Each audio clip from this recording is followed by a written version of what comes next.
je suis ravie de vous accueillir à cet atelier. Donc, avant toute chose, je vais commencer par présenter MoveUp. Qu'est-ce que c'est que MoveUp? Il y a un an, naissait MoveUp. MoveUp est un mouvement international de femmes résilientes qui prennent leur destin en main en vue d'apporter une transformation sociale et économique. MoveUp n'est ni une société, ni un réseau et encore moins un club d'affaires. Donc, MoveUp, c'est juste un état d'esprit. Alors, le MoveUp Talk, comme nous aurons ce soir, c'est bien plus qu'un simple atelier. C'est un espace d'échange et d'apprentissage où chaque participant peut s'enrichir des expériences et des idées des autres en partageant des réflexions et des conseils concrets. C'est également, voilà, via le talk, vous pourrez également intégrer un réseau solidaire composé d'une communauté bienveillante et engagée. Et pour finir, ben, MoveUp, c'est faire un pas vers sa croissance personnelle en découvrant de nouvelles perspectives pour exceller dans ses projets et inspirer son entourage. Juste, voilà, pour votre information, la session est enregistrée, mais c'est en vue qu'il puisse y avoir un replay pour les personnes qui n'auront pas l'occasion de pouvoir se connecter avec nous en live ce soir.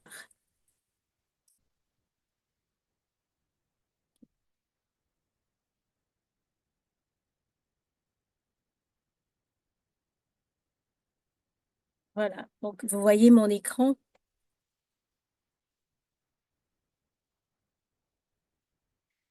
Donc là, on Oui, démarre. Euh, je m'appelle Fissa Kizizier.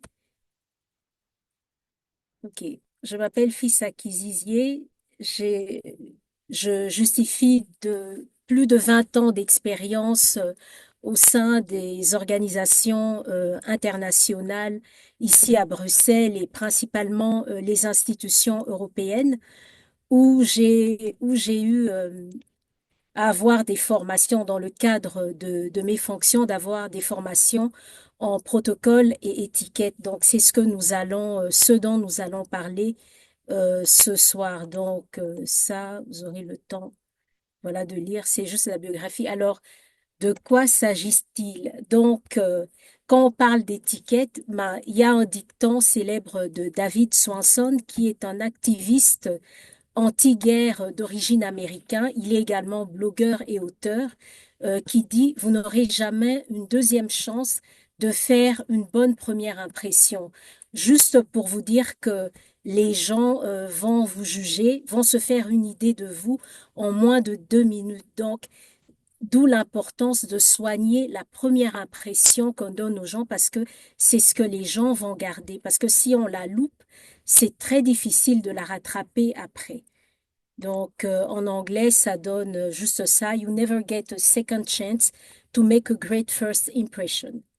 Et il y a également Coco Chanel, donc Gabrielle Chanel de son vrai nom, dite Coco Chanel, qui était une créatrice de mode, modiste et grande couturière française, qui l'a également dit en d'autres mots. Donc, vous n'aurez pas deux fois l'occasion de faire une première bonne impression. Donc, pour dire il faut soigner l'impression, l'apparence. Et également, un célèbre philosophe, un célèbre philosophe chinois dont la doctrine moraliste était axée sur l'humanisme, donc sur l'humain, l'avait dit aussi en d'autres mots. Donc, la nature des hommes se ressemble. Ce sont leurs habitudes qui les éloignent. Donc, en d'autres termes, nous sommes tous pareils. La seule différence, ce sont nos habitudes, nos manières, nos cultures qui diffèrent. Donc, qu'est-ce que l'étiquette? Au fait, l'étiquette, C'est ce qu'on appelle couramment la bienséance. C'est au fait un ensemble de règles, de normes sociales et qui s'appelle, dans un langage courant, les bonnes manières. Au fait, ces règles servent à gouverner notre comportement en société, donc la façon dont on interagit les uns avec les autres et tout cela dans le respect d'autrui, quoi. C'est vraiment l'étiquette, c'est une question de respect de soi et de respect d'autrui. Donc, dans les pays européens, le respect de l'étiquette implique par exemple les salutations, donc savoir saluer, remercier, tout cela dans le respect, la bienveillance. Ça implique des notions comme l'hospitalité, savoir recevoir. Ça implique des notions de code vestimentaire, donc la tenue, savoir s'habiller en fonction des circonstances. Donc, le tout n'est pas de porter des beaux vêtements, mais encore faudrait-il les porter de façon adéquate. Donc, ça implique aussi des notions du style, lors des conversations, ben, savoir que dire, savoir quand parler et quand se taire, savoir parler à propos. Donc, voilà. Aussi, lors de cérémonies, ben voilà, dans des occasions officielles ou des réunions, savoir où se mettre, savoir quand céder sa place, aider les gens, offrir son aide, ça implique également des notions de savoir vivre à table. Donc, savoir manger de façon correcte, euh, propre, sans faire beaucoup de bruit. Également, voilà, le respect juste des autres dans l'environnement, éviter de faire des bruits inutiles et aussi, voilà, donc ça vous lisez, donc respecter, comprendre. Lorsqu'on arrive dans un endroit, ben, dans chaque environnement est régulé par des règles. Donc, il faut toujours respecter les règles, comme on dit, à Rome, il faut faire comme les Romains. Donc, c'est un peu ça. C'est aussi des notions de ponctualité, savoir être à l'heure et savoir partir quand il faut, ne pas attendre que, je ne sais pas, quand on rend visite à des personnes, que les personnes commencent à bâiller, commencent à exprimer des signes de fatigue. Donc, savoir quand partir au bon moment. Et également, lorsque on reçoit un message ou un appel téléphonique, ben, ou une invitation, ben, il faut répondre, il y a un délai de réponse et pas ne pas répondre ou répondre trop tardivement. Donc, c'est un peu, ça implique toutes ces notions. Donc, juste pour dire qu'au fait, euh, l'étiquette nous sert à avoir des relations harmonieuses dans la société. Donc voilà, pour dire le non-respect de l'étiquette ben, peut causer le déshonneur dans le sens où on peut se ridiculiser et dans un cadre privé, ben, c'est la source de beaucoup de malentendus en famille, beaucoup d'inimitiés familiales ben, prennent leur source dans des petites violations d'étiquettes et finalement les choses dégénèrent hors de toute proportion. Donc, l'étiquette peut être considérée comme, c'est vraiment la politesse élémentaire qui est exigée de tous afin d'éviter des conflits. Et voilà, c'est pour montrer l'importance. Donc, les origines, bah, l'étiquette, elle est française. Donc, les origines remontent en France du temps de Louis XIV, donc où il y avait encore, où la France était encore un royaume, et parce que l'étiquette servait à réguler les pratiques qu'il y avait dans les cours royales. De nos jours, voilà, elle a un peu, l'étiquette a été dépréciée sous le prétexte que certaines personnes trouvent toutes ces notions un peu désuètes ou démodées, ou alors les trouvent un peu élitistes. Mais certaines personnes continuent de considérer que voilà, c'est important. Sinon, voilà, quand on ne tient pas compte de ça, on peut passer pour quelqu'un de grossier, quelqu'un de vulgaire, quelqu'un qui n'a pas de manière au fait. Donc, alors, un exemple du style, si on est invité, voilà, savoir s'habiller en fonction des circonstances où les règles d'étiquette interviennent. si vous êtes invité à un mariage, c'est vrai, on vit au 21e siècle, c'est la liberté d'expression, chacun est libre de faire ce qu'il veut, de dire ce qu'il veut, mais du style on vous invite à un mariage, vous n'allez quand même pas vous présenter en pyjama à ce mariage, même si c'est votre droit le plus strict, parce que au risque de blesser les personnes qui vous invitent, qui risqueraient de croire que vous venez pour vous moquer d'eux ou que vous ne prenez pas au sérieux leur engagement. Donc vraiment, l'étiquette, c'est surtout voilà, un code de bonne conduite, si je peux dire, hein. Un code de bonne conduite pour tous, juste pour mieux vivre ensemble, au fait. Pour mieux vivre ensemble, éviter des malentendus inutiles, quoi, en société. Donc, à nouveau dans l'histoire occidentale. Donc, ça, c'est un peu l'histoire pour juste replacer les choses dans leur contexte, qu'on sache d'où ça vient et pourquoi est-ce que aujourd'hui encore ces notions restent importantes dans notre quotidien. Donc, également sous l'ancien régime d'un ancien roi, la François Ier, bah, dans la cour royale, l'étiquette servait à assigner à chacun sa place. Même dans la vie actuelle, au fait, euh, parfois il y a des conflits parce que l- les gens ne savent pas, au fait, les gens ne savent pas rester à leur place. Donc, ça servait à la cour royale. On savait, voilà, ça c'est le roi, ça c'est le servant. Ça, donc, chacun connaissait sa fonction dans le palais et ça évitait de se prendre la tête inutilement. Donc voilà, sous Napoléon à nouveau, tout ça c'était les usages au fait. Et à partir du 18e siècle, après la Révolution, l'étiquette a été réservée. Il y avait eu une nouvelle élite et ces personnes au fait, elles utilisaient ça parce que voilà, mais les, je veux dire, le commun des mortels les trouvait peut-être snob ou peut-être voilà, élitistes, mais eux ont continué à utiliser ça parce que ils trouvaient que c'était important. Également, aux Pays-Bas, il y avait un chanoine, donc un dignitaire ecclésiastique, donc Erasme de Rotterdam, qui était l'incarnation de l'humanisme et qui donnait des conseils au prince, donc au prince hollandais, donc Erasme de Rotterdam, qui avait même écrit donc aux alentours des 1850 un livre qui s'appelait De la civilité puérile. Et ce livre, c'était au fait un code de bonne manière pour les enfants. Donc, au lieu que ce soit, contrairement à l'époque des rois français où l'étiquette n'était réservée que pour les enfants, les membres de famille royale, Erasme de Rotterdam l'avait au fait vulgarisé, donc pour tout individu dans la société.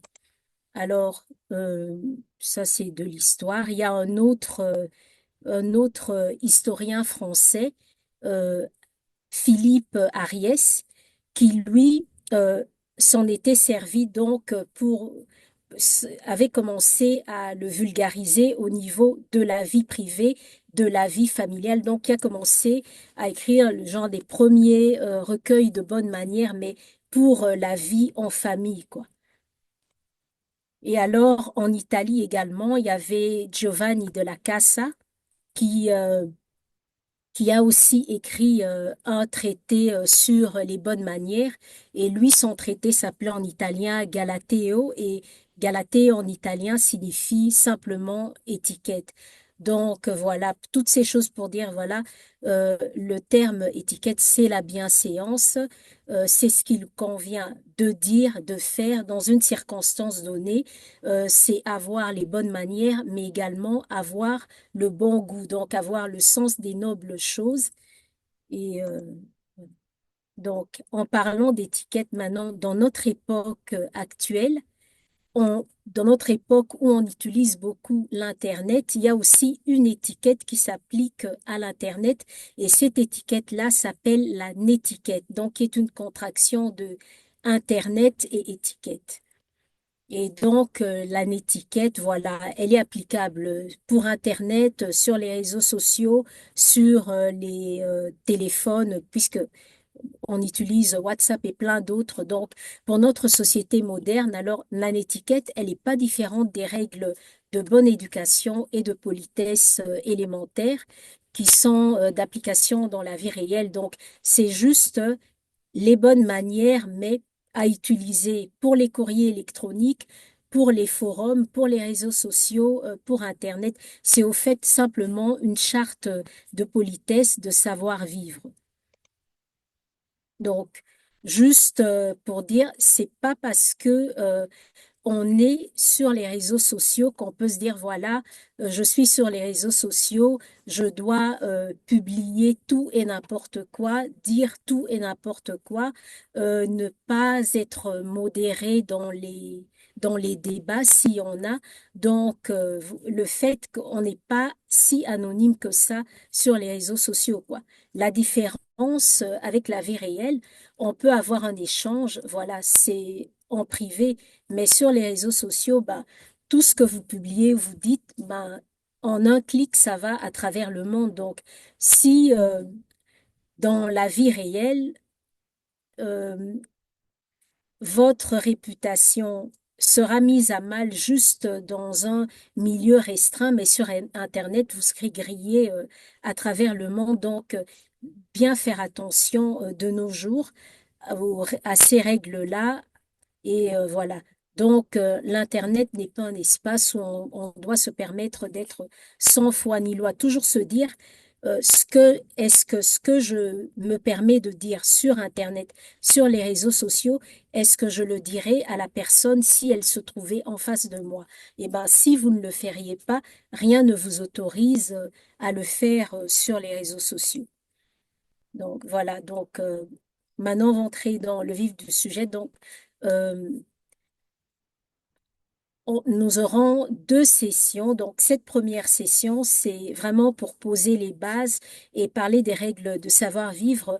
La prochaine session, on va un peu voyager à travers le monde parce que l'étiquette, ça fait aussi appel aux notions de différence culturelle. Donc, c'est un peu ça. Donc, qu'est-ce que l'étiquette? Au fait, c'est l'étiquette est importante tant dans la vie sociale que dans la vie professionnelle, au fait, dans toutes les situations possibles. Donc, d'où l'importance de pouvoir toujours soigner ses manières, soigner euh, son apparence, que ce soit en privé, que ce soit dans le monde professionnel, dans le monde des affaires, dans tous les lieux possibles. Alors, on ne peut pas parler d'étiquette sans parler de protocole parce que ces deux notions sont similaires, mais il faut les nuancer. Donc, l'étiquette, ce sont les règles de bienséance entre les individus, donc dans la société. Ça fait appel voilà, juste la façon comment se comporter les uns les autres. Euh, il s'agit de respect, de politesse envers autrui. C'est au fait, voilà, les relations entre les individus, entre les particuliers. Et que ce soit, je veux dire, au travail, donc entre vos collègues et vous, entre votre supérieur hiérarchique et vous, on parle de étiquette. Donc, euh, le protocole.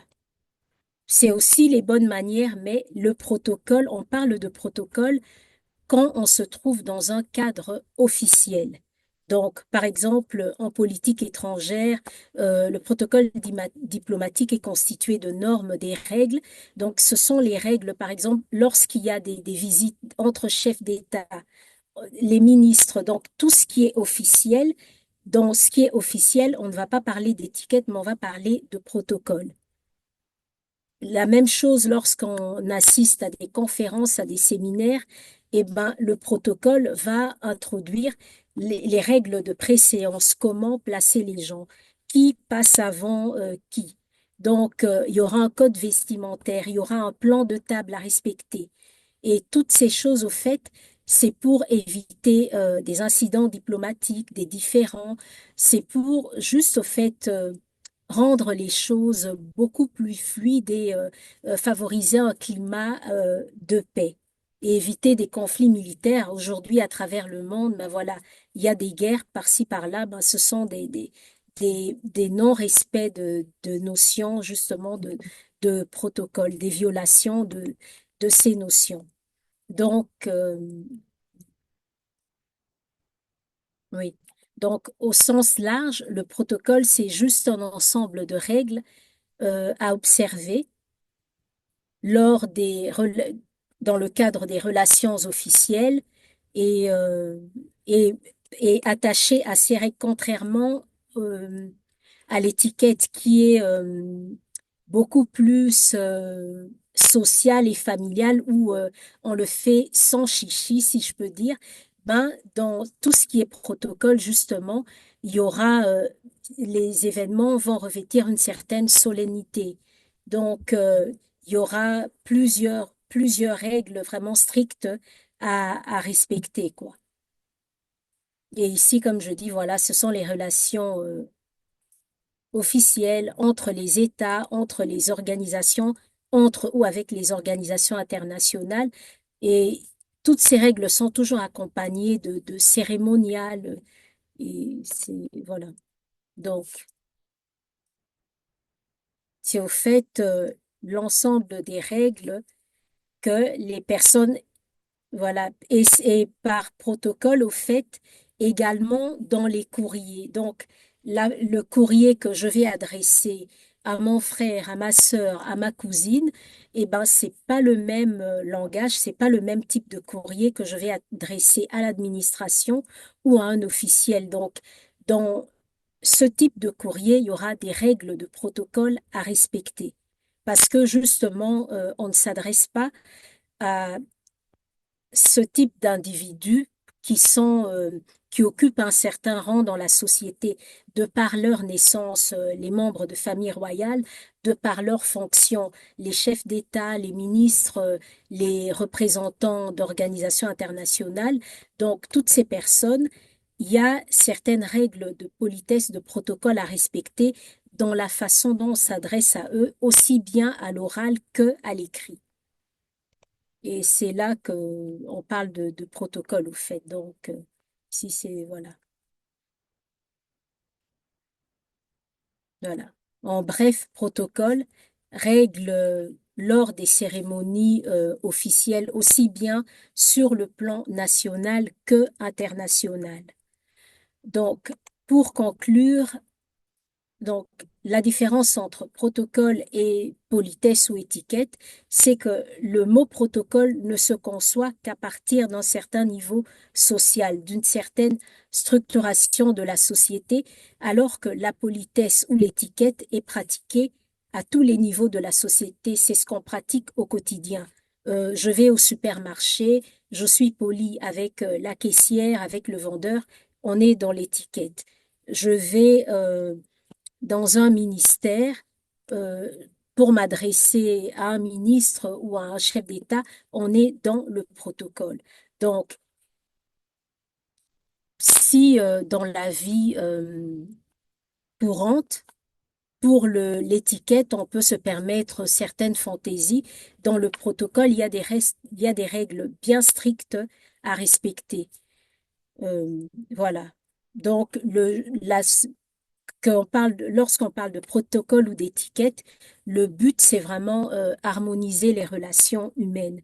Alors ici, je vais faire passer quelques slides pour juste en image un peu pour que vous ayez, pour mieux se représenter ce que ça, voilà. Donc ici, ça date de plusieurs années, hein. Si je ne m'abuse, ça se passait en Afrique du Sud lors des funérailles du président Nelson Mandela. Donc, on a ici un chef d'État, un ministre et puis une représentante d'un gouvernement nordique. Ils se sont retrouvés à des funérailles. La preuve, ils sont habillés en noir. Mais il y avait eu beaucoup de commentaires dans la presse à cette époque parce que ils étaient à des funérailles, mais ils étaient occupés. D'accord, ils sont contents de se revoir, comme quand on se retrouve lors des mariages et des funérailles, on retrouve des personnes qu'on n'a pas vues depuis plusieurs années. Alors eux, voilà, mais quand même, vu les circonstances, euh, ils ont manqué de décence, de retenue dans le sens où ils étaient occupés à rire, à se faire des selfies, ce qui était inapproprié pour les circonstances. On peut se retrouver, faire des selfies, on le fait, voilà, on se retrouve à un mariage, à une conférence, il n'y a pas de problème, mais dans cette situation, dans ce contexte précis, leur attitude était inappropriée, d'autant plus inappropriée que pour des personnes de leur rang, ils sont censés maîtriser les notions de protocole. Donc, ça, c'est un exemple, au fait. Euh, on parle de protocole, au fait, et d'étiquette. Ça fait appel aux notions de poignée de main. Il y a différents types de poignées de main et chaque type de poignée de main a une symbolique différente. Donc, ça fait également appel aux notions de différence culturelle. Un comportement peut être positif dans un pays et le même comportement dans un autre pays ne sera pas correct parce que en fonction des cultures.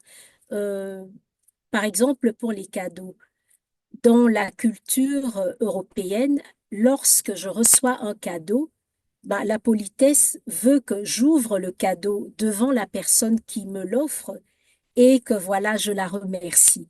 Ben, dans d'autres cultures, je pense asiatiques, si je ne m'abuse, on n'ouvre pas spécialement le cadeau devant la personne de peur de ne pas la froisser si le cadeau ne nous plaît pas.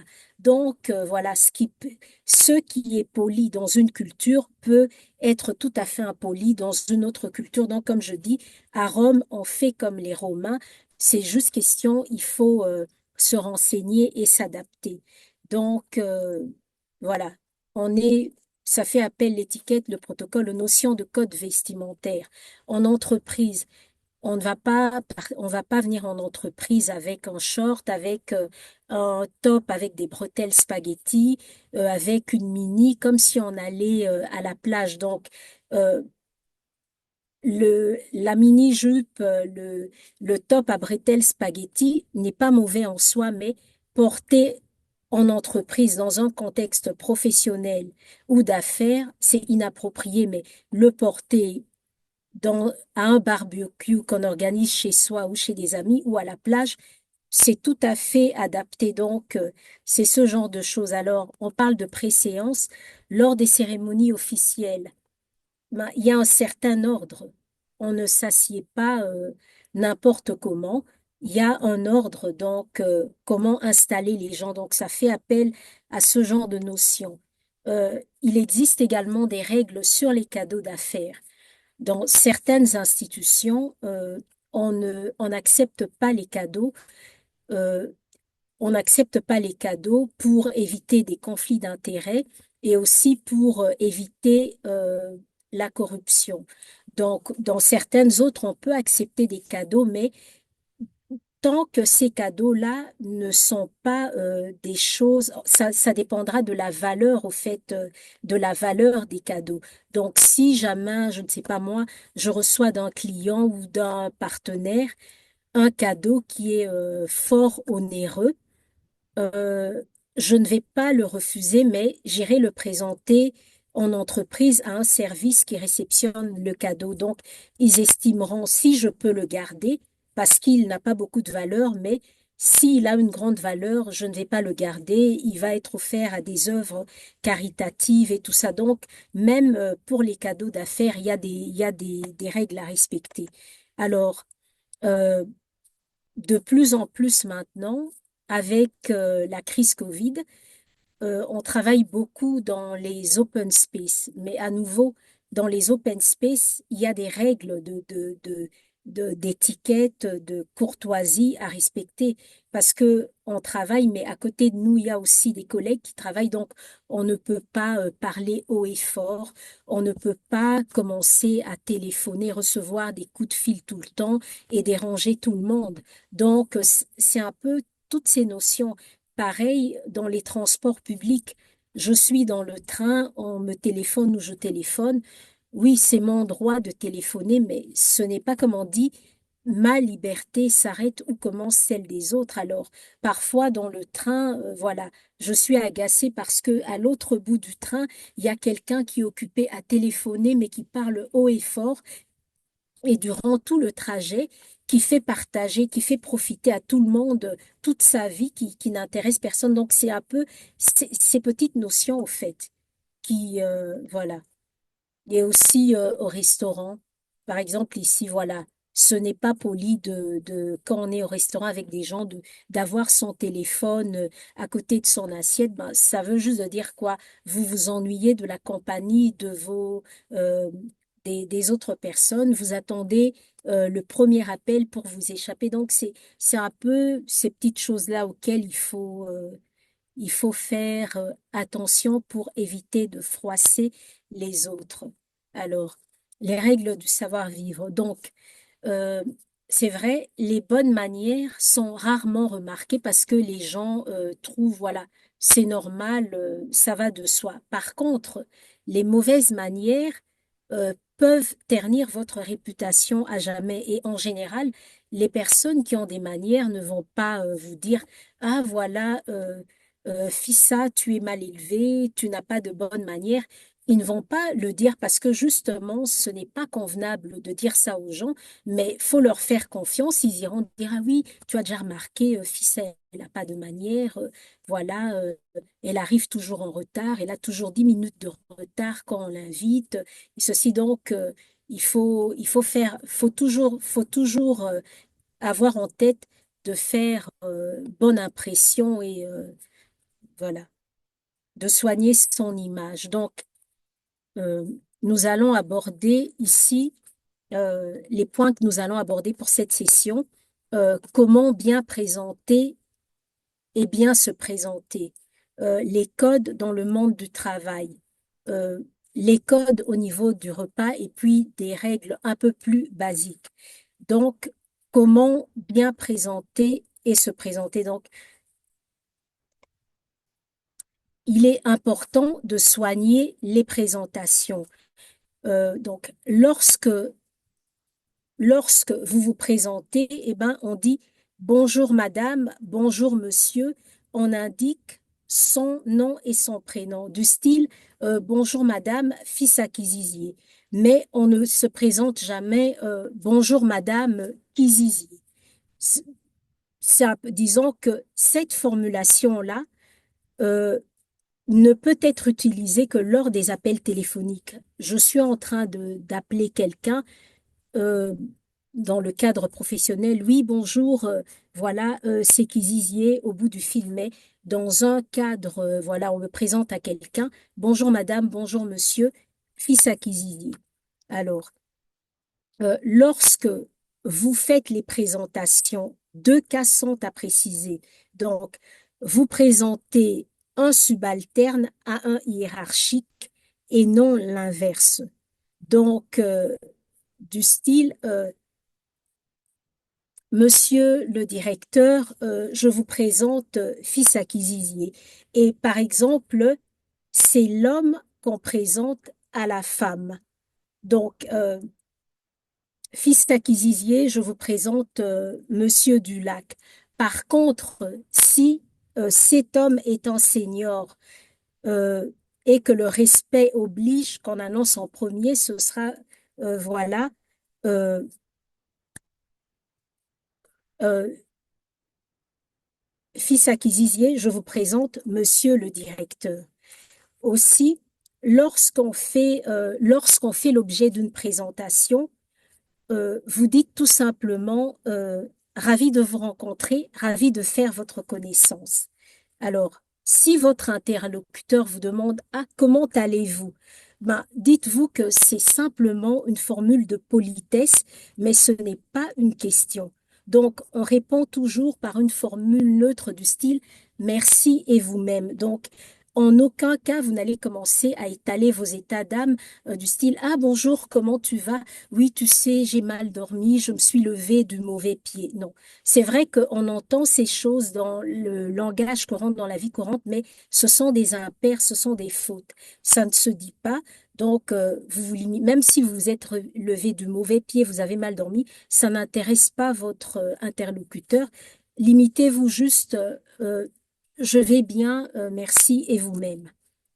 Parce que si vous commencez à expliquer tous vos états d'âme, vous n'allez faire qu'embarrasser la personne et vous décrédibiliser, donner une mauvaise image de vous. Alors, soyez également un bon parleur. Donc, quand l'occasion s'y prête, ben voilà, n'hésitez pas à sourire, pas seulement avec votre bouche, mais également ce sourire doit se refléter dans votre regard.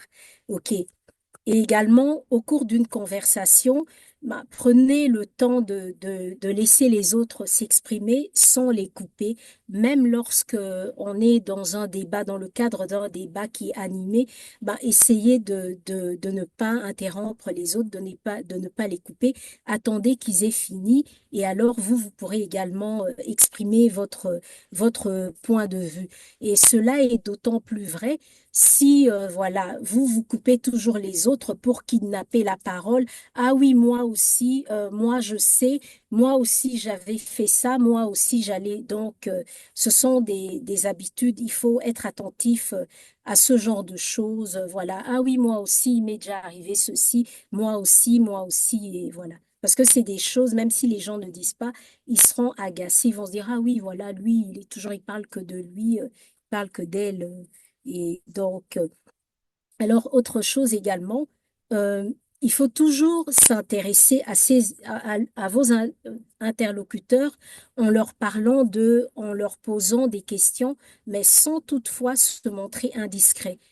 Donc, poser des questions, euh, montrer que vous vous intéressez à eux, que vous vous intéressez à la conversation, mais ne tombez pas dans l'indiscrétion, quoi, parce que là, on tombe alors dans l'impolitesse, ni aborder des sujets délicats, voilà, du style, vous gagnez dans les cambiens et ceci. Mais à nouveau, ici, c'est également une question de culture. Dans la culture européenne, c'est très indécent de parler de son salaire, de combien on gagne. Par contre, dans la culture anglophone, les anglophones, eux, n'hésitent pas à dire combien ils gagnent, à parler de leur salaire, parce que pour eux, c'est une marque de reconnaissance sociale. Mais ici, pour les francophones, ça ne se fait pas. On ne parle pas d'argent, on ne parle pas de salaire, on évite les sujets qui fâchent, donc la religion, le sexe, l'argent. Ok. Donc, oui. Alors, autre chose aussi qu'on voit souvent, lorsqu'on arrive en pleine conversation, ne commencez pas à demander, ah, de qui, de quoi est-ce qu'on parle, quel est le sujet, non, voilà, vous gardez une certaine réserve. Vous écoutez, vous observez jusqu'à ce que vous soyez au fait de la conversation et ensuite vous estimerez, ben, si cette conversation vous intéresse, vous allez vous intégrer. Ben, si ça ne vous intéresse pas, ben, vous taisez ou alors vous changez de groupe, c'est tout. Mais pas commencer comme on voit habituellement. Ah oui, de quoi vous parlez? Ah oui, c'est qui avait fait ça et tout. Donc, voilà. Autre chose aussi, quand vous parlez avec d'autres personnes, bah, c'est malséant de commencer à corriger les fautes de ses interlocuteurs. On fait comme si de rien n'était. Alors, on les laisse également s'exprimer sans commencer à leur suggérer des mots ni à terminer, à compléter leurs phrases. Et aussi, au-delà de 5 secondes, eh ben, relancer la conversation, sinon, on va commencer à s'ennuyer. Donc, en pratique, pour vous exprimer, on utilise des mots simples dont vous êtes sûr, ben, les mots compliqués ne vont pas obligatoirement valoriser la personne qui les prononce, surtout s'ils sont employés à mauvais escient ou non compris des interlocuteurs. Donc, attention également aux expressions familières qui sont à manier avec beaucoup de précaution. Et en fonction de l'environnement du style, c'est trop cool. Euh, au cours d'un repas d'affaires, ben, vous n'aurez pas l'air cool, vous allez juste passer pour quelqu'un de désinvolte. Si vous vous trouvez en famille avec vos frères et sœurs, vos enfants, dire oui, c'est top, c'est cool, il n'y a pas de souci, c'est dans un cadre privé, mais dans un cadre professionnel ou officiel, ben, on va juste se dire, voilà, le gars est désinvolte, il n'a pas de manière, quoi. Parce que ça n'a pas sa place dans ce type d'environnement. Donc, alors, qu'est-ce qui se dit et qu'est-ce qui ne se dit pas? Donc, dans le langage courant, l'une des fautes, c'est toujours ah, bonjour chez vous. Non, ça ne se dit pas. On dit plutôt transmettez mon meilleur souvenir à. Autre chose qui ne se dit pas, enchanté. On ne dit pas enchanté. Quand on me présente, on dit juste ravi de vous rencontrer. Ce sont au fait des fautes, des impairs, mais qui sont passés dans le langage courant. Mais euh, ça ne se dit pas.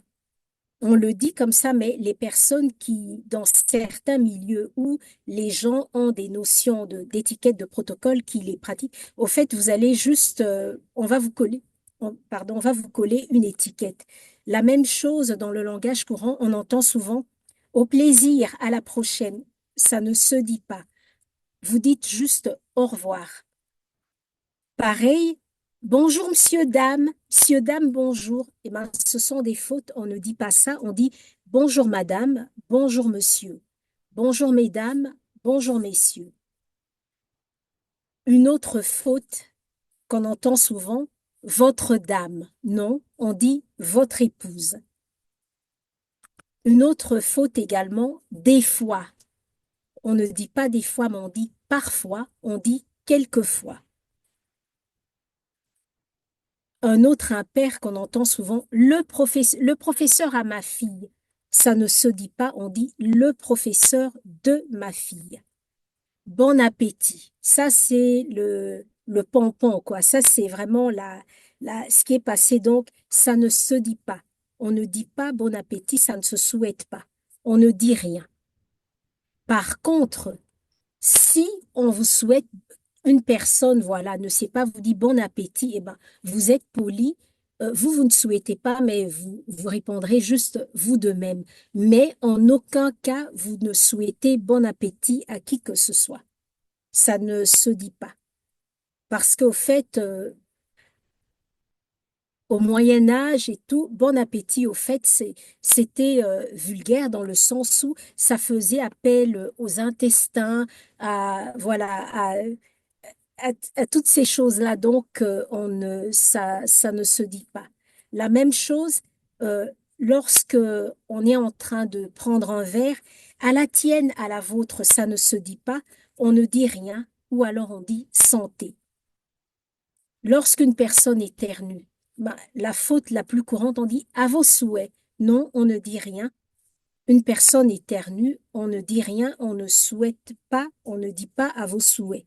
Parce que au Moyen Âge, au fait, quand une personne était à l'article de la mort, eh ben, on lui disait à vos souhaits parce que on souhaitait qu'elle vive et qu'elle ne meure pas. Évidemment, ce sont des fautes qui se sont introduites dans le langage courant, mais donc on ne dit pas à vos souhaits, on ne dit rien, on ignore l'affaire. La même chose, une autre faute, de rien, il n'y a pas de quoi. Ça ne se dit pas, on dit je vous en prie. Autre faute très courante, je m'excuse. Alors ça ne se dit pas, mais en plus c'est prétentieux. Donc, non seulement tu m'as offensé, mais en plus tu as le toupet de t'excuser. Ça ne se dit pas, on dit excusez-moi ou alors je vous prie de bien vouloir m'excuser. Donc, je suis la personne offensée, tu me demandes de te prier, tu me pries de bien vouloir t'excuser, mais en aucune façon tu ne t'excuses toi-même. C'est un peu prétentieux, quoi. Donc voilà, c'est juste des petites choses comme ça. Pareil, lorsqu'on n'a pas bien entendu. En général, on entend les gens, quoi? Hein? Non, ça ne se dit pas, on dit pardon, s'il vous plaît, pardon. Une autre faute, malgré que. On ne dit pas malgré que, on dit bien que. Autre faute, nous avions convenu. On ne dit pas nous avions convenu, mais nous étions convenus. Alors, pour finir, une autre faute, moi et mon ami. C'est grammaticalement faux. On dit mon ami et moi. Moi et ma sœur. Non, ma sœur et moi. Donc, il faut faire attention à ces petites choses au fait. Alors, choisir la bonne formule de politesse. Donc, il faut savoir utiliser la formule d'appel adaptée, que ce soit à l'écrit ou à l'oral. Du style, lorsque votre destinataire est une personnalité politique ou l'administration publique, que vous soyez un homme ou une femme, vous écrirez du style Monsieur le maire, Madame la conseillère générale, à l'écrit comme à l'oral, voilà. Lorsque vous vous adressez au corps militaire, lorsque vous êtes un homme, vous écrirez mon général, mon capitaine. Par contre, si vous êtes une femme, vous direz simplement général, capitaine. Il n'y a pas de mon général, donc c'est indécent. Une femme ne va pas dire mon général, mon capitaine. Vous direz simplement général, capitaine. Par contre, un monsieur, lui, pourra s'adresser à cette personnalité en disant mon général, mon capitaine. Alors, lorsque vous vous adressez à la profession libérale, à un avocat, à un notaire, à un médecin, que vous soyez homme ou femme, vous vous adresserez à lui, maître, docteur, cher docteur. S'agissant des relations d'affaires, donc si vous êtes un homme, vous écrirez, vous direz monsieur, madame. Si vous êtes une femme, vous vous adresserez aux gens en disant monsieur, madame, chère madame. Alors pour les relations simples, les relations entre amis, dans la famille ou à des connaissances, que vous soyez homme ou femme, vous direz monsieur, cher monsieur. Pour les relations amicales, ce sera voilà, cher fissa ou cher ami. Donc ça c'est pour, mais voilà. Alors, un point d'attention à l'écrit, donc la formule d'appel lorsqu'on écrit un courrier. Un courrier, la formule d'appel doit toujours être reprise à la fin. Donc, je m'explique. Lorsque je commence un courrier, chère Madame la bourgmestre, ça, c'est quand je commence au début, donc la formule d'appel. Lorsque je conclurai ce courrier, étant donné que j'ai commencé le courrier par chère Madame la bourgmestre, eh ben, je dois aussi conclure, je vous prie de croire, chère Madame la bourgmestre. Donc, on ne commence pas du style chère Madame et on termine, voilà, je vous prie de croire Gertrude ou par son nom Madame du Lac, non. Chère Madame était la formule d'appel. Elle va également conclure le courrier. Donc, il existe plusieurs formules, évidemment, de politesse pour terminer les lettres, mais euh, vous- toujours vous dire que les plus simples sont les meilleurs et que vous pourrez les utiliser tranquillement. Par exemple, avec un client, le terme respectueux sera de rigueur. Donc, veuillez croire, cher monsieur, chère madame, mes respectueuses salutations.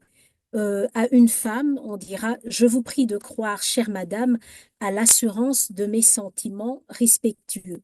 À un homme, on écrira, par exemple, veuillez agréer, cher monsieur, l'assurance de ma considération distinguée ou de ma considération la meilleure. À un ami ou à un proche, on écrira simplement cordialement ou très cordialement, affectueusement, avec mon meilleur souvenir. Voilà, recevez, chère Martine, l'assurance de mes sentiments les plus amicaux. Donc, ce sont des petites choses, mais voilà, qu'il faut bien nuancer en fonction des circonstances, en fonction de la personne à qui on s'adresse. Donc, par contre, dans les courriers d'affaires et dans ceux qu'une femme adresse à un homme, le terme sentiment ne devra jamais être utilisé. Et aussi, sur l'enveloppe, on écrit en toutes lettres, mademoiselle, madame ou monsieur, en toutes lettres. Donc, lorsqu'on envoie un courrier, on n'abrège pas mademoiselle ou M, on écrit le mot en toutes lettres sur l'enveloppe. Donc, c'est voilà. Alors, l'habit fait le moine. Donc, lorsqu'on n'est pas sûr de son bon goût, lorsqu'on hésite sur ce qu'on doit mettre ou qu'on ne sait pas ce qu'il faut mettre, euh, il faut toujours retenir que l'originalité, voire l'excentricité de la tenue est à manier avec beaucoup de précautions. Donc, en pratique, pour les dames, une robe longue ou un sage décolleté ne vous sera jamais reproché. En revanche, il faut se méfier des jupes trop courtes, des décolletés plongeants ou des vêtements trop moulants. Donc, il faut faire attention à ce genre de choses parce que on peut tomber facilement dans le vulgaire ou donner une mauvaise impression de soi. Pareil pour les messieurs, ben, avant de vous arriver à un endroit, ben, ou si vous êtes invité, avant de tomber la veste ou de ne pas porter de veste, assurez-vous que les personnes qui vous invitent ou en fonction de la circonstance, si ce sera approprié ou inapproprié. Si une autre petite notion, donc, souvent, dans les cartons d'invitation, on marque tenue de soirée. Et ben, la tenue de soirée veut simplement dire smoking pour les hommes et robe longue pour les dames. Et lorsqu'on parle de tenue de ville, ça signifie une tenue habillée, voire élégante, avec un costume sombre pour les hommes, une jupe ou une robe courte, style cocktail pour les femmes. Alors, autre chose, en entreprise, on parle souvent du Casual Friday ou le vendredi casuel. Eh bien, encore une fois, le Casual Friday n'est pas synonyme de tenue débrayée ou trop décontractée. C'est vrai, Casual Friday, on peut venir en jean, mais il y a une différence entre porter son jeans, faire un look sport chic et venir avec son jean comme si on allait, je ne sais pas moi, nettoyer les vitres chez soi ou comme si on allait aller à un barbecue ou comme si on était à la plage. Donc, il faut faire attention à toutes à ce genre de choses où c'est pas parce que c'est Casual Friday qu'on va venir en Bermuda avec un short ou avec, comme je disais, un top avec des bretelles spaghetti. Ça reste un cadre d'affaires ou un cadre professionnel. Donc, voilà pour ce qui est de tenue vestimentaire. Alors, le téléphone, bah, que ce soit téléphone fixe ou portable, eh ben, il obéit à des règles de courtoisie qui relèvent purement du bon sens. Par exemple, lorsque vous contactez quelqu'un, ben, demandez toujours est-ce que je vous dérange? Ben, si vous sentez que la personne hésite à vous répondre, ben, euh, proposez-lui simplement, n'insistez pas. euh, Comprenez que vous tombez mal, ben, proposez de rappeler ultérieurement. Alors, aussi, on ne téléphone pas avant 9 heures du matin, ni après 21h30 ou certains diront 20h30 ou 21h, ni encore moins aux heures de repas. Donc, même si on téléphone, ben, il faut téléphoner aux bonnes heures pour ne pas mal tomber. Donc, le fait qu'on emploie de plus en plus de téléphones portables, eh ben, ça n'autorise pas à appeler n'importe quand, ça obéit aux mêmes règles que le téléphone fixe. Donc, c'est pas parce que on a maintenant WhatsApp qu'il faut contacter les gens à 2 heures du matin, faire entrer des messages à 2 heures, à 3 heures du matin. Ça, voilà, ça, pas avant 9 heures, pas après 21h30, pas après 20h30, 21h. Donc, le fait qu'on utilise WhatsApp et tout ça n'autorise pas à ne pas respecter ces règles.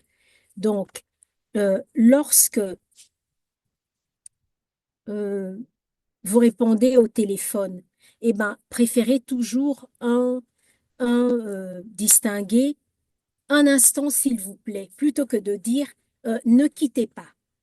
Donc, c'est ce genre de petites choses. Alors, à nouveau, euh, par rapport aux impolitesses avec les téléphones portables,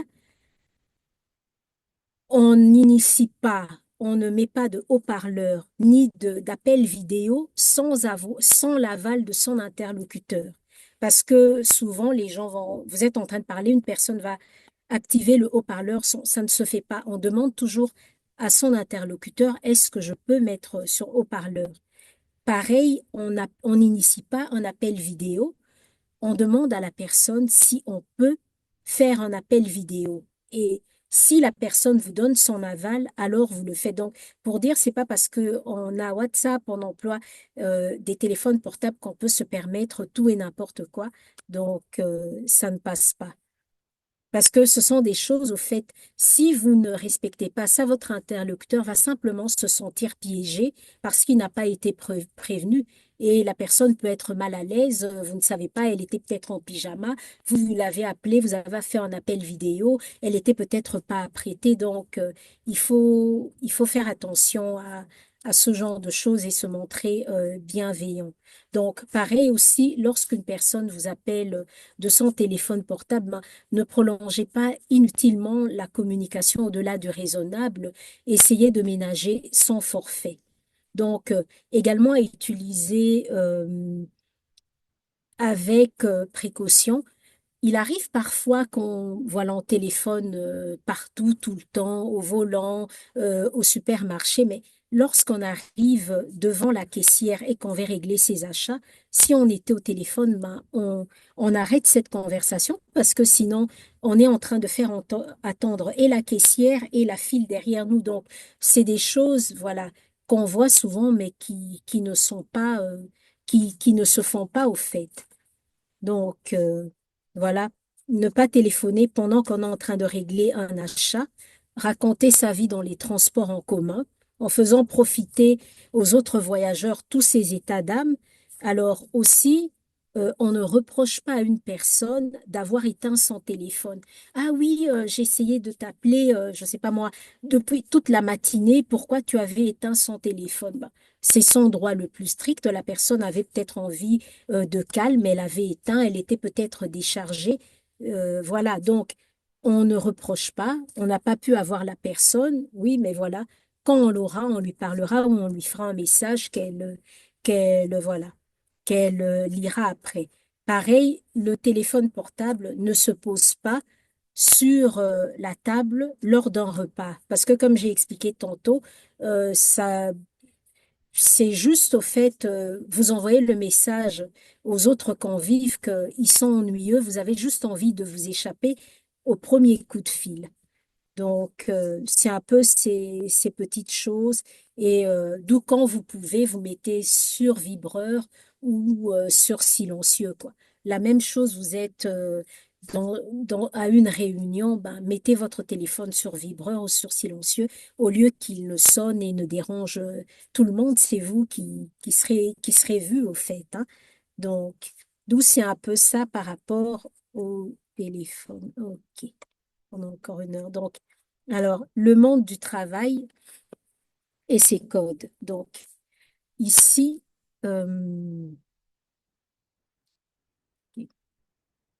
donc, à nouveau, le, qu'il s'agisse d'un travail dans une start-up ou dans une banque, euh, il faut savoir garder son savoir-vivre et même si, je ne sais pas, votre supérieur hiérarchique, voilà, considère que, voilà, c'est une famille, mais d'accord, on peut, comment dire, être bienveillant, être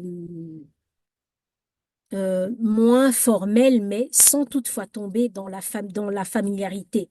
Parce que vos collègues, c'est pas votre frère, c'est pas votre sœur, c'est pas votre copain, copine, c'est pas vos amis. Donc, faire attention à toutes ces choses et rester mesuré, toujours rester mesuré parce que, comme on dit, la familiarité engendre le mépris. Donc, toujours éviter de tomber dans la familiarité parce qu'alors, c'est la porte ouverte à tout et n'importe quoi et à toutes sortes de manques de respect.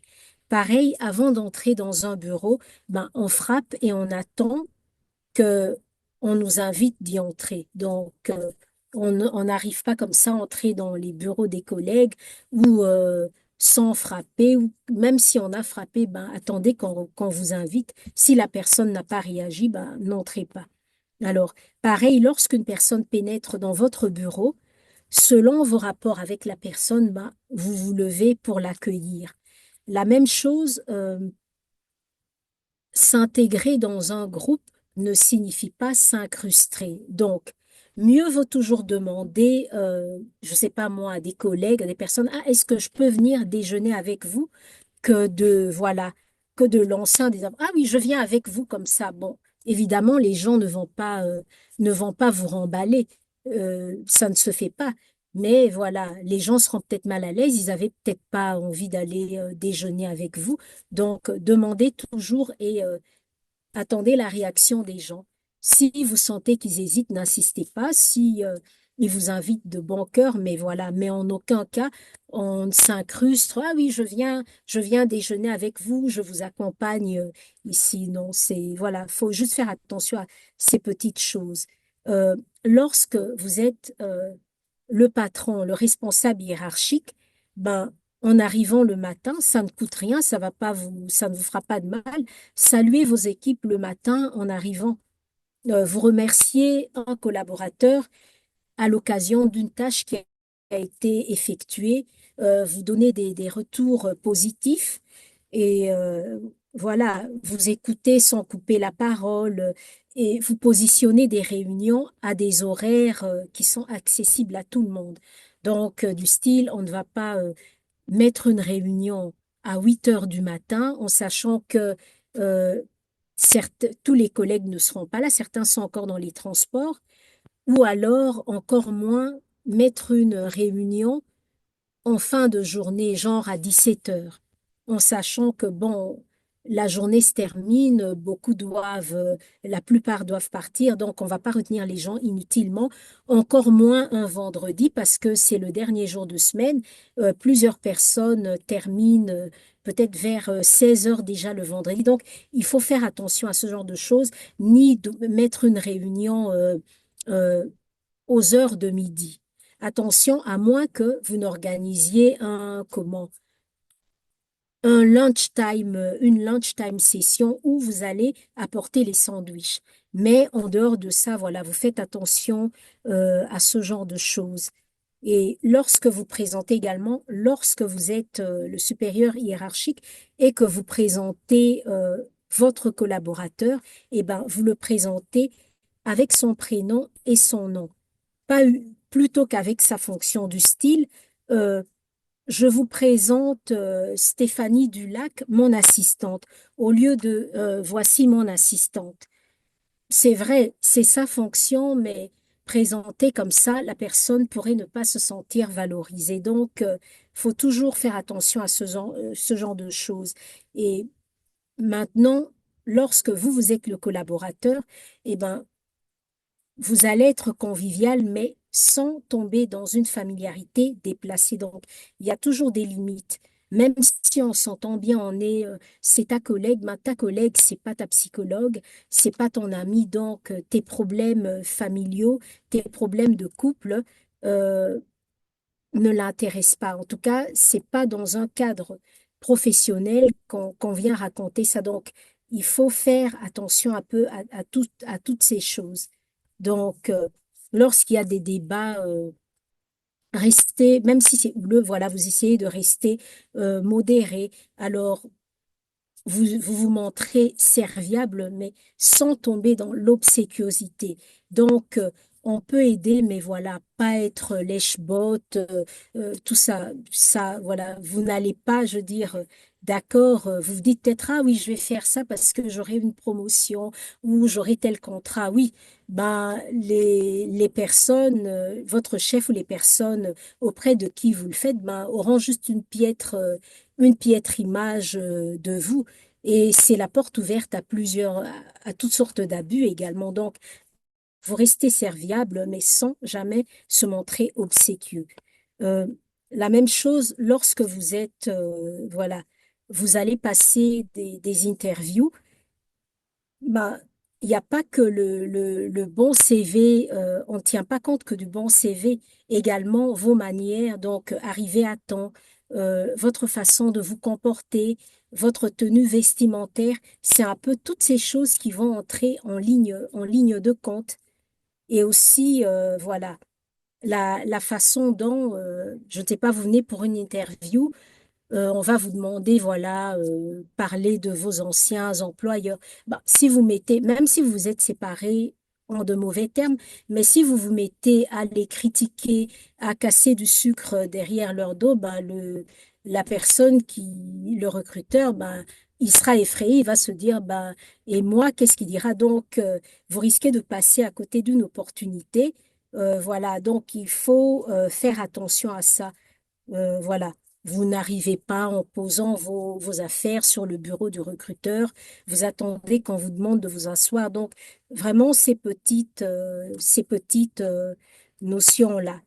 Euh, pour les relations de clientèle, ben, l'utilisation du prénom ou du tutoiement ne se fera qu'à l'initiative du client. Donc, on commence pas à se tutoyer comme ça, comme si on avait gardé les cochons ensemble sans donc, si la personne vous autorise, je ne sais pas, ça fait depuis un certain temps que vous collaborez, qu'elle vous dit, ah oui, on pourrait quand même commencer à se tutoyer, oui, mais d'entrée de jeu, vous ne venez pas commencer à tutoyer les gens. Ça va être, voilà, c'est un peu déplacé.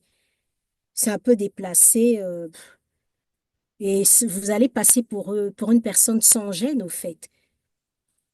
Et également, à l'issue d'un rendez-vous commercial, en général, il est de bon temps d'envoyer un email de remerciement pour l'aide apportée ou pour le temps accordé. Et lorsqu'on va déjeuner avec un client, on le laisse le temps de se mettre à l'aise, de profiter du cadre. euh, on attend, voilà, la, la fin du repas ou le milieu du repas pour sortir son ordinateur, commencer à parler de contrats, ce genre de choses, entrer dans le vif du sujet, quoi. Attendez que la personne soit détendue et à l'écoute, mais pas juste en arrivant comme ça, faire ce genre de choses. Donc, vraiment, il faut évaluer les situations. Alors, lorsqu'on se retrouve également au restaurant, que ce soit dans le cadre professionnel, et ceci, voilà, on paye l'addition sans commencer à sourciller ou voilà, on commence pas à chipoter, on la paye et on essaye de la diviser à part égale, quoi. Et lorsque vous êtes en supérieur hiérarchique, si vous demandez à votre assistante, par exemple, de téléphoner à quelqu'un, ben, ne faites pas attendre cette personne. Dès qu'elle est en ligne, vous la prenez, vous parlez avec elle pour ne pas lui faire perdre son temps. Aussi pour les emails, donc quand on envoie un email avec une pièce jointe, toujours mettre un sujet à son mail et un petit texte, juste genre bonjour Fissa, tu trouveras ci joint le mail. Mais on ne balance pas un mail comme ça sans titre, ou même s'il y a un titre, il n'y a pas de corps, voilà, une pièce jointe, mais la personne ne sait pas de quoi il s'agit. Donc juste, même deux lignes, ça va. Et lorsqu'on est absent, toujours activer sa messagerie automatique. Comme ça, les personnes, pour assurer le suivi pour la business continuity. Comme ça, si les gens veulent vous contacter, ils savent que voilà, Fissa est absente, mais voilà, Fissa est absente, mais et on va contacter Cathy. Mais à nouveau, assurez-vous que la personne que vous référencez est également présente parce qu'il arrive, OK, je suis absente, voilà, je suis absente aujourd'hui. En mon absence, contactez Cathy. Quand les personnes contactent Cathy, on a à nouveau un message euh, out of office. Je suis absente, contactez X. Donc, contactez des personnes qui seront réellement présentes, quoi, parce que sinon, c'est pas du tout professionnel. Donc, ça, c'était, oui. Voilà. Alors, beaucoup plus, beaucoup plus général ici, donc, les repas, OK? Euh, les mauvaises manières de table. Donc, c'est quoi? Genre, grignoter du pain en attendant d'être servi. Souhaiter bon appétit, comme ça a été dit plus tôt. Dire à votre santé. Appuyer les coudes ou les avant-bras sur la table. Passer son bras devant une personne pour se servir ou attraper quelque chose sur la table.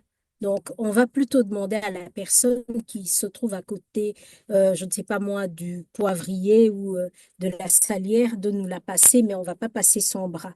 Euh, voilà, faire des canards en trempant un sucre dans le café ou dans l'alcool. Euh, Point de vue conversation, les mauvaises manières de conversation à table, monopoliser la parole plus de 2 minutes d'affilée, interrompre ou contredire ouvertement son interlocuteur, parler du prix des vins ou des mets consommés. Alors ça, c'était pour les mauvaises manières. Pour les bonnes manières de table, voilà, poser les mains sur la table de chaque côté des couverts, se tenir droit sans se balancer sur sa chaise ni collé à la table, ni trop éloigné. Alors, lorsqu'on mange, c'est la fourchette ou la cuillère qui s'élève jusqu'à nos lèvres et non notre bouche qui rejoint les couverts près de l'assiette, quoi. Alors, lorsqu'on ne mange pas, on ne tient pas ses couverts pointés vers le haut. On ne parle pas la bouche pleine, d'où l'intérêt de prendre des petites bouchées. Alors, une femme ne se sert pas de vin ou d'eau. C'est aux messieurs qui sont à table de servir les dames vin et eau. Pour boire également, on boit lentement par petites gorgées. On essuie ses lèvres avant et après avoir bu. Donc, euh, lorsque l'on reçoit, c'est à l'hôtesse de placer les invités. Et le maître et la maîtresse de maison vont se faire face aux deux coins de la table. Et par contre, les hôtes les plus importants seront installés à la droite de l'hôte et à la droite de l'hôtesse. Et on va alterner, on fera une alternance homme et femme. Par contre, on ne sépare jamais un couple marié depuis moins d'un an. Donc, on va les garder ensemble, on ne fera pas d'alternance pour eux. Pour le service, donc, euh, une fois l'apéritif terminé, on va desservir afin qu'il y ait plus de, on n'ait pas de traces de ça au café. Donc, le maître de maison va d'abord proposer à la femme qui se tient à sa droite de se servir, ensuite à la femme qui se trouve à sa gauche, ensuite aux autres femmes, aux autres hommes, et lui sera le dernier à se servir. Donc, en pratique, si une personne fait le service, elle servira à gauche, puis desservira à droite. Lorsque tout le monde est servi, ce sera à la maîtresse de maison de commencer à manger en invitant les convives à l'imiter. Alors, le maître de maison, lui, il va verser les premières gouttes de vin dans son propre verre et ensuite, il va servir ses invités. D'abord les femmes et ensuite les hommes. Donc, alors, il faut faire attention de ne pas servir des plats trop particuliers parce que ça pourrait déplaire. Donc, je m'explique. À moins que vous ne, vous ne, vous ne soyez assuré du goût de vos convives, donc du style des abats, genre des tripes, des mets assez particuliers, des tripes, des poissons crus, des choses qui ne sont pas appréciées de tout le monde. en général, vous n'allez pas les servir, quoi. Parce que, voilà, les gens vont pas se embarrasser pour manger. Donc, vous assurez de connaître leur goût et servez des choses qui se servent couramment que la plupart des personnes aiment ou posez la question si les personnes euh, n'ont pas de restrictions alimentaires, ce genre de choses, quoi. Mais donc, évitez des choses assez particulières ou euh, euh, typiquement culturel, voilà. À moins que les personnes vous aient dit qu'elles ont envie de goûter à un mets spécifique de votre culture, là c'est différent, mais comme ça, s- dire ah, voilà, tel plat est très apprécié dans ma culture, je vais cuisiner ça, les gens vont aimer, c'est pas dit, quoi. Donc, il faut faire très attention avec ça. Donc, on pratique des choses comme le potage, la salade, le fromage ne seront présentés qu'une seule fois. Par contre, les autres plats seront présentés 2 fois maximum. Alors, si vous avez raté un plat, bah, n'insistez pas, faites comme si de rien n'était, parce que en insistant, oui, voilà, excusez-moi, ça a été trop cuit, bah, vous allez juste obliger vos invités à nier l'évidence. Donc, n'insistez pas trop, faites comme si, voilà, de rien n'était. Alors, pour la dégustation des fruits de mer, ben, mettez des coupelles rince-doigts à disposition, de l'eau tiède avec une rondelle de citron ou des lingettes humides, ce genre de choses. Alors, euh, ici, un gros point d'attention. Au moment du débarrassage, jamais, au grand jamais, à table, on commence pour débarrasser à transvaser les restes d'une assiette. Donc, transvaser les restes de toutes les assiettes dans une assiette avant de les emmener dans la cuisine. Ça ne se fait pas. C'est juste dégoûtant. Donc, on ne transvase pas devant les invités, mais on retire les assiettes telles quelles, on les emmène dans la cuisine et on met à la poubelle. Donc, en retirant une assiette de préférence, vous remplacez par une nouvelle assiette tout de suite. Et la vaisselle se fera une fois que les invités seront partis. Sauf si vous êtes dans un cadre privé et que vos amis veulent bien être à contribution. Alors, concernant les petits cadeaux que vous pouvez recevoir, ben, prenez le temps d'apprécier les cadeaux de vos invités, vous les remerciez, même si cela n'est pas à votre goût. Donc, comme j'expliquais au tout début, dans la culture européenne, on ouvre le cadeau. Et même si c'est pas trop à son goût, on dit merci, voilà, on fait semblant. Même si le cadeau ne nous plaît pas et que on va le refourguer à quelqu'un d'autre après, peu importe, mais on dit merci et on est content. Par contre, dans d'autres cultures, justement, on ne va pas ouvrir le cadeau, on l'ouvre après le départ de l'invité pour ne pas justement le froisser au cas où ça ne nous plaît pas. Donc, voilà. Si on vous offre des fleurs, ben, vous les placez dans un vase puis vous les portez au salon une fois que les invités sont installés. Si on vous offre des gourmandises, vous les ouvrez, vous offrez autour de vous, vous en prenez une vous-même pour montrer que vous appréciez et ou le cas échéant, ben, vous les présenterez au moment où vous servirez le café.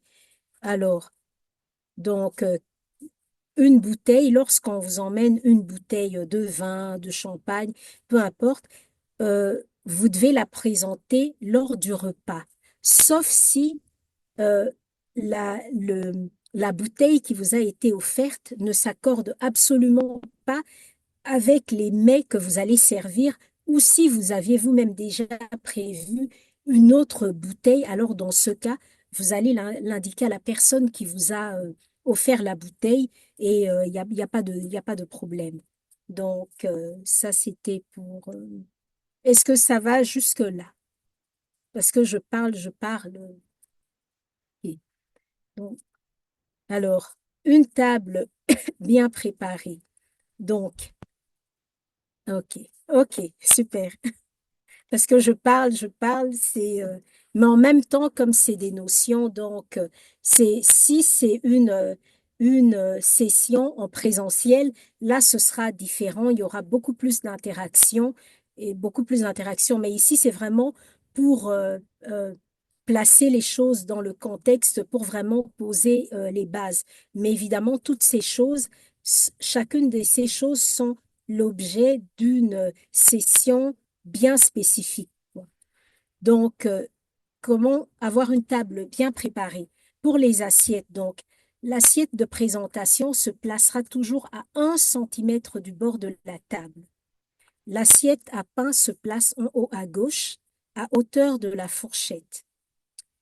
Pour les verres, eh ben, les verres seront disposés de la gauche vers la droite, du plus grand au plus petit.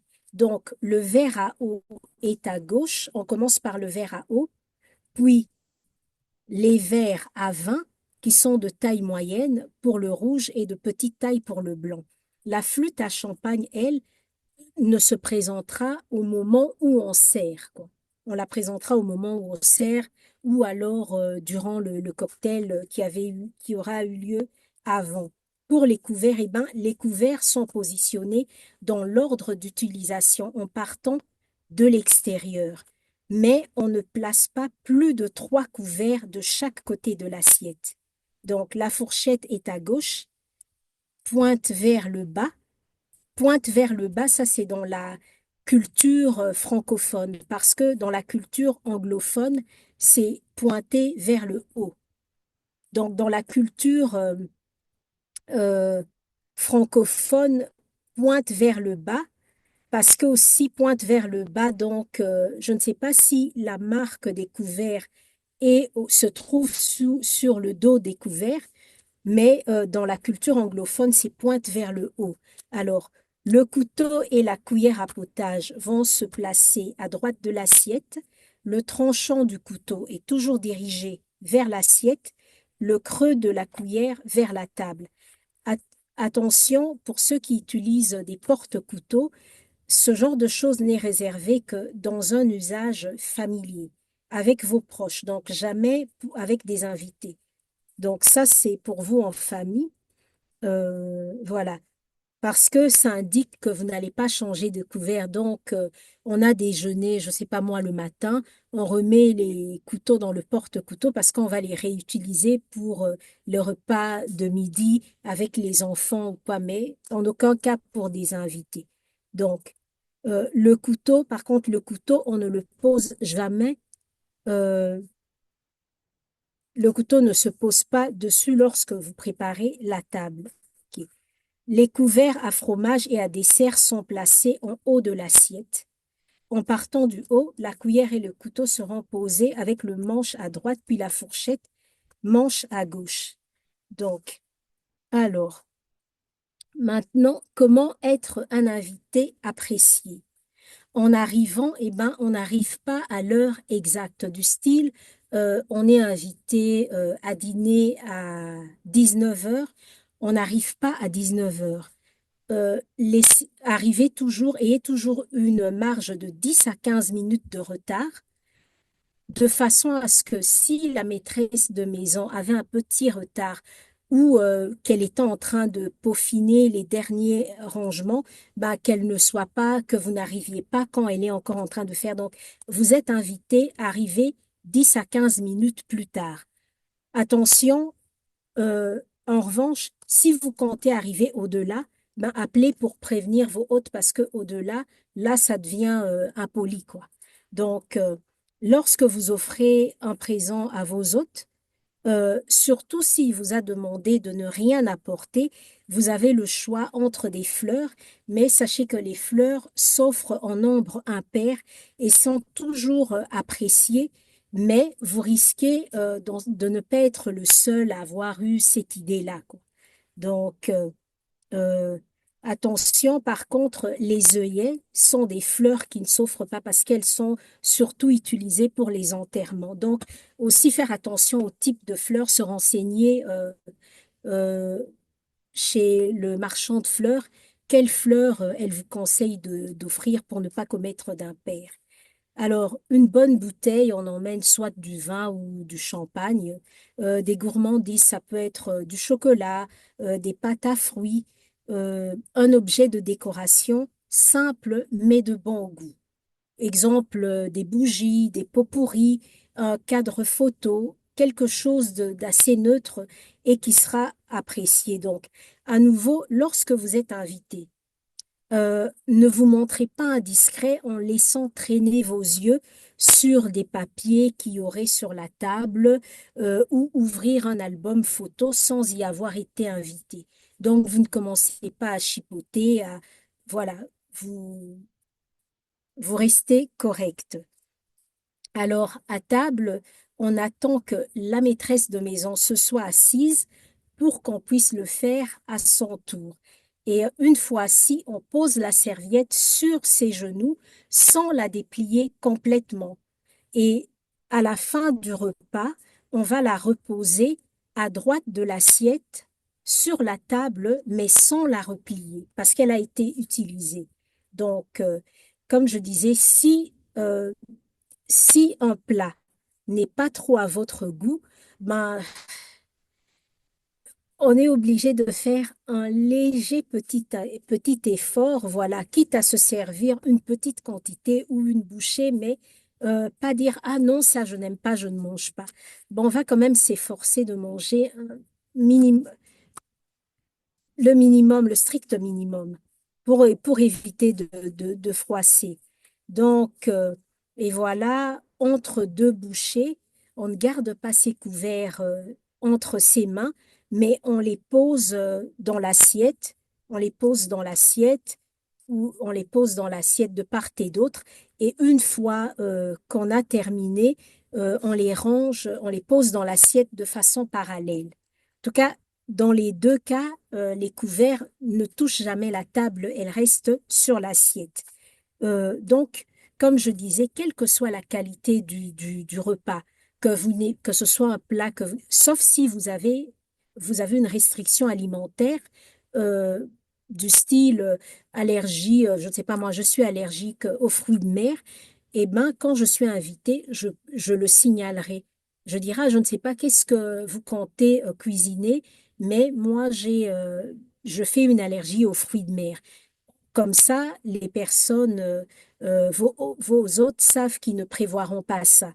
Mais si ce n'est pas le cas, si c'est juste parce que vous n'aimez pas le goût des fruits de mer ou que vous, ça vous dégoûte, ben, vous allez faire fournir un léger petit effort de, de prendre, de vous servir un tout petit peu et de terminer votre assiette pour éviter de froisser.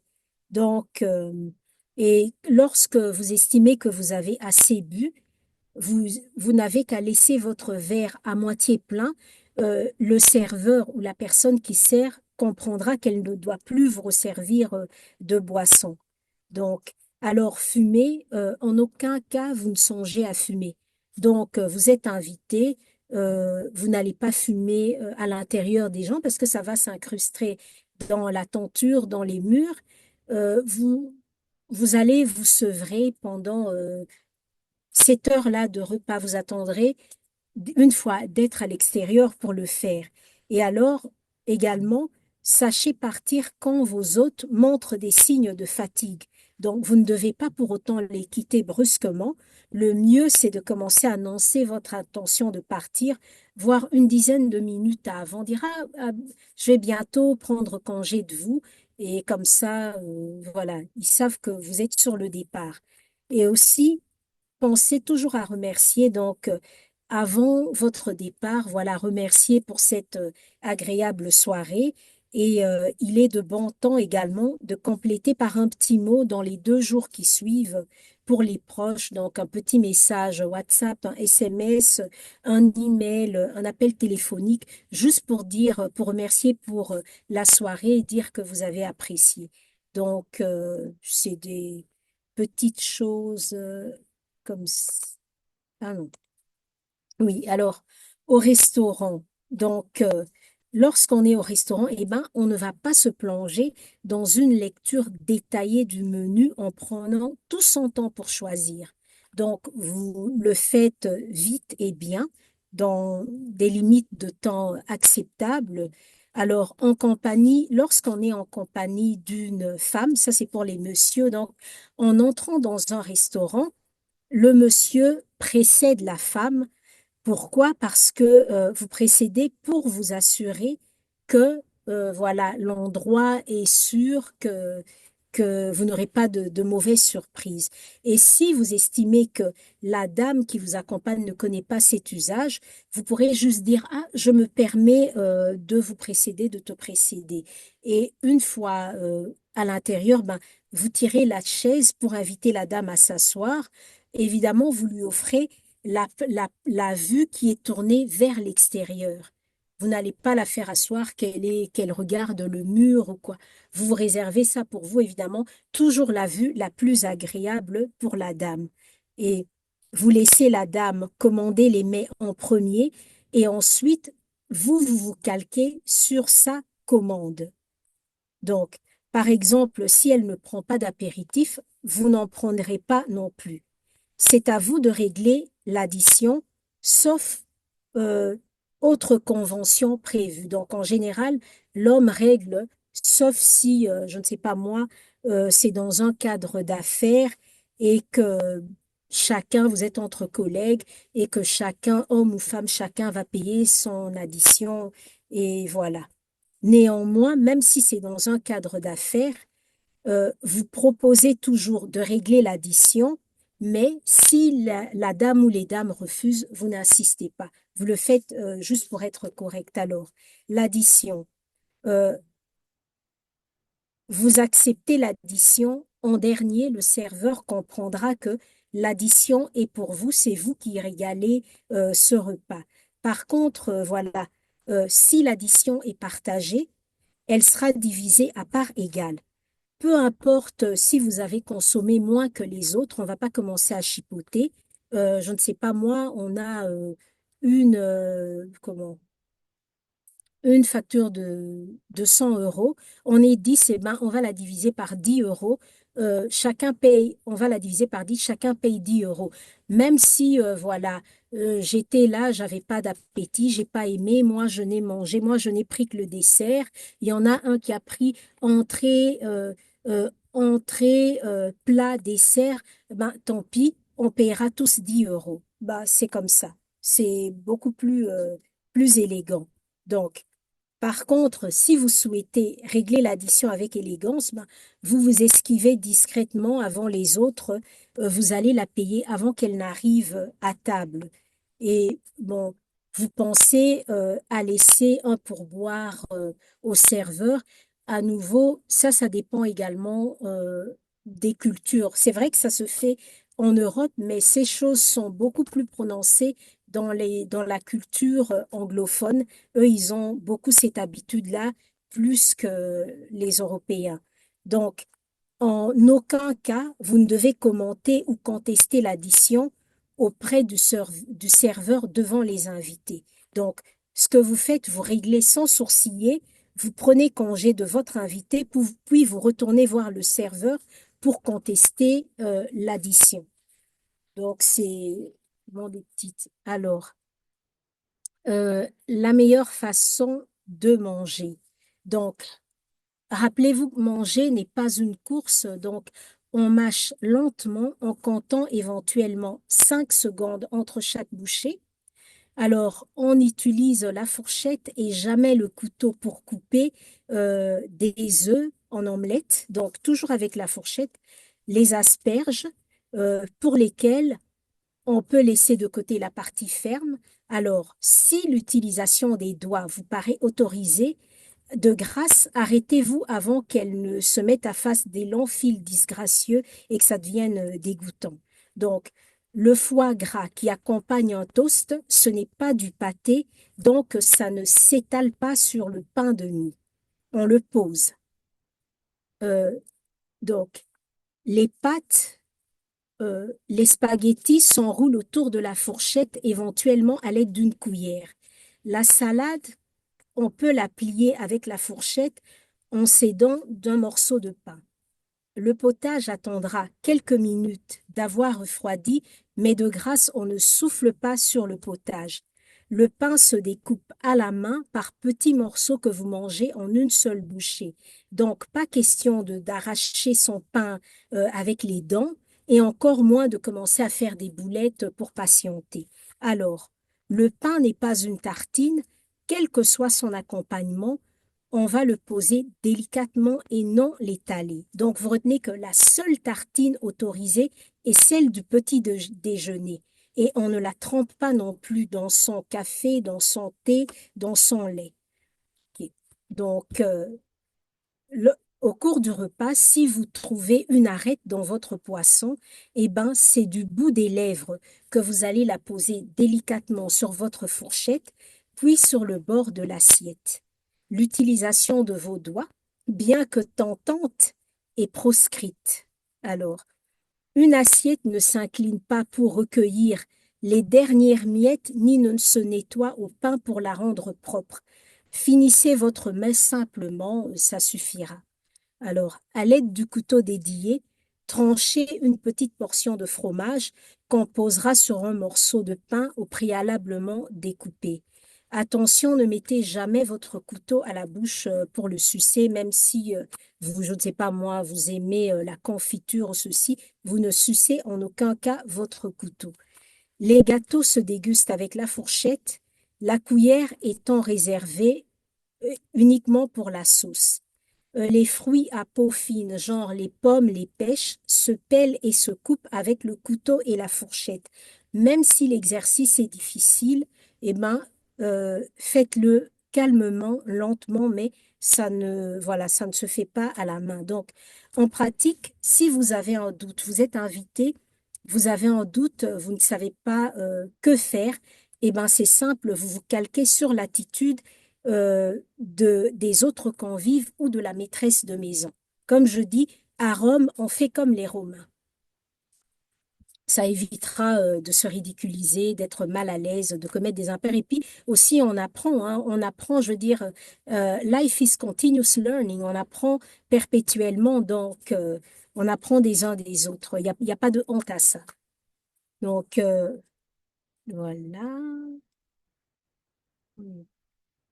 Oui, les basiques. Donc, alors, la galanterie est un état d'esprit. OK.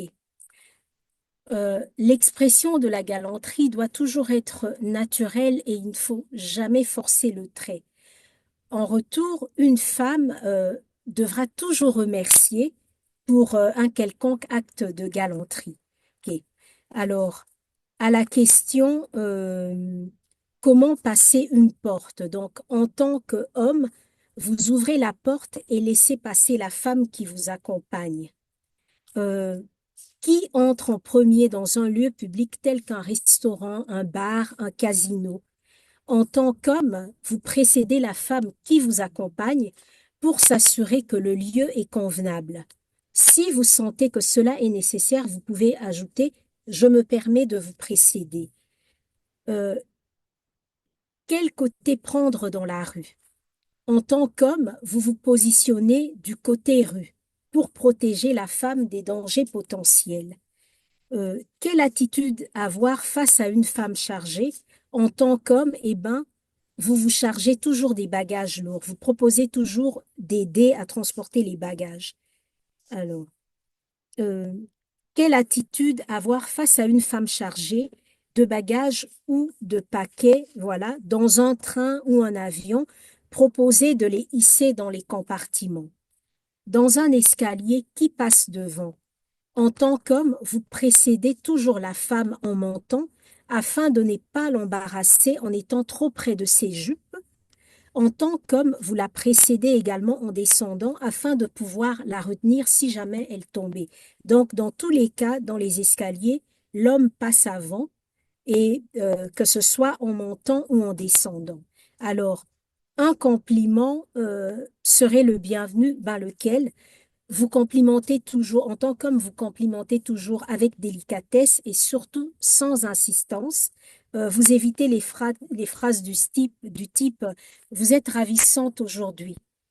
vous avez fait quelque chose à vos cheveux, bah, parce que simplement, la personne pourrait ne pas le prendre pour un compliment, mais pour une agression. Du style, vous êtes ravissante aujourd'hui, ben quoi, d'habitude, je suis pas ravissante. Euh, Vous avez fait quelque chose à vos cheveux, quoi. D'habitude, j'ai les cheveux en bataille, ils sont pas donc. euh, il faut faire attention à ce genre de choses. Par contre, vous dites plutôt, ah voilà, oh, cette couleur vous va ravir, vous êtes très élégante, ça suffira.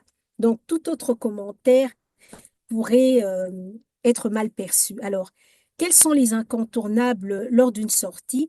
En tant qu'homme, vous aidez une femme à ôter et remettre son manteau.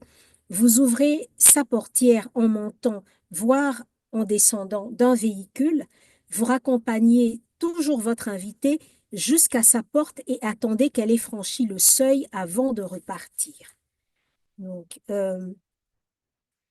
le tutoiement. Alors, lors d'une première rencontre, il est d'usage de toujours vous voyez son interlocuteur. S'il est plus âgé que vous, c'est lui qui vous proposera de le tutoyer et pas l'inverse. Donc, dans tous les cas, quand vous ne savez pas, vous vous voyez. À moins que la personne vous dise, ah, écoutez, ça ne vous dérange pas si on se tutoie, mais vous retenez, vous vous voyez, vous ne connaissez pas la personne, le vouvoiement est de rigueur. Attention, par contre, dans certains cas, le tutoiement que s'autorise votre aîné n'est pas une invitation à le tutoyer en retour. Je m'explique. Un professeur peut tutoyer son élève. Ça n'autorise pas pour autant l'élève à tutoyer son professeur parce que ce serait un manque de respect. Euh, Votre beau-père ou votre belle-mère peut vous tutoyer. Ce n'est pas pour autant que vous allez le ou la tutoyer. Donc, à nouveau, ça dépend des rapports hiérarchiques. Le beau-père, la belle-mère va vous tutoyer affectueusement pour vous intégrer, mais lui, même maintenant, vous n'allez pas tomber dans la familiarité en le tutoyant. Vous gardez le vouvoiement ou papa, maman, beau-papa, belle-maman, ou vous voyez, parce que, comme je l'ai dit plus tôt, la familiarité engendre le mépris. Donc, toujours éviter les familiarités. Alors, à génération égale, comme je disais, on se tutoie au bout de plusieurs rencontres. La première fois, on va peut-être se vouvoyer parce qu'on ne se connaît pas, mais au bout de plusieurs rencontres, ben, on va se tutoyer de façon très, très naturelle, quoi. Donc, voilà. Si vous sentez ou si vous, voilà, vous, vous côtoyez une personne depuis, ça fait deux, trois fois que vous avez vu une personne et que vous en êtes toujours à vous tutoyer, vous pouvez vous dire, écoutez, est-ce que ça ne te dérange pas, ça ne vous dérange pas si on peut se tutoyer? Et si la personne répond spontanément, ben voilà, allez-y. Mais si vous voyez que la personne hésite, ben vous faites marche arrière, vous vous en tenez au vouvoiement. Donc, ben évidemment, c'est pas une obligation. Voilà, on est obligé de rien, on est obligé d'être courtois, de se vouvoyer, mais en aucun cas de se tutoyer, de tomber dans des familiarités qui n'ont pas lieu d'être. Donc, c'est ça. Alors, les grands classiques. Donc, respectez toujours l'heure d'un rendez-vous en arrivant 5 minutes en avance, la tolérance maximum étant fixée à 5 minutes de retard. Au-delà, ben, prévenez votre interlocuteur en vous excusant, voilà, parce que vous avez eu du retard. Si vous ressentez l'absolue nécessité de vous moucher, vous le faites discrètement en vous détournant. Vous n'êtes pas obligé d'exposer à vos interlocuteurs ce qu'il y a dans votre mouchoir. Donc, la même chose, lorsque vous éternuez, euh, voilà, mais avec un mouchoir devant vous, euh, et le moins bruyamment possible. Vous toussez, voilà, c'est pardonnable, mais mettez la main devant la bouche. Vous bâillez, la même chose, mettez la main devant votre bouche. Je veux dire, vous n'êtes pas obligé d'exposer vos cavités buccales aux autres. Ce n'est pas poli. Donc, éternuement, bâillement, tousser, on met la main devant la bouche. Donc, ce sont des choses élémentaires, mais dans la vie courante, on voit des gens qui bâillent la bouche ouverte, qui toussent sans mettre la main, on reçoit des postillons. Donc, il faut faire attention à ce genre de choses, voilà. Euh, les microbes, et puis avec la crise Covid, je pense que ce sont des gestes maintenant qui devrait être maîtrisé, quoi. Donc, évidemment, il va de soi qu'après avoir toussé, on ne va pas serrer la main de quelqu'un.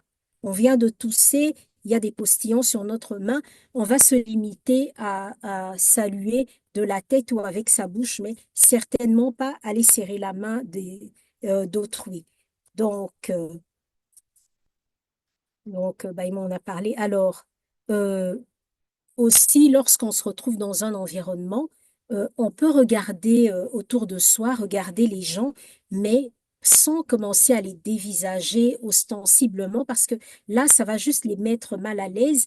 Vous serez suspect au fait, ou ils vont se demander, il y a quelque chose qui cloche avec eux, voilà. Vous regardez, mais discrètement, sans dévisager. Alors, la même chose, si vous vous parfumez, eh ben, vous le faites légèrement afin de ne pas incommoder votre entourage. Donc, il ne faudrait pas que, à- à- après que vous soyez passé, ben, l'odeur, les effluves de votre parfum restent là encore pendant des heures. Et puis, il y a des personnes qui sont allergiques aux fragrances très fortes. Donc, tout est de rester dans la juste mesure. Donc, la même chose, il y a des parfums assez capiteux qui vont se porter le soir, mais qui ne s'y est pas en pleine journée. Donc, faire attention à ce genre de choses. Alors, le chewing-gum, on oublie en public, on ne mâche pas en public, même avec la bouche fermée, on oublie, on ne mâche pas en public. Alors, la même chose, siffler, siffloter,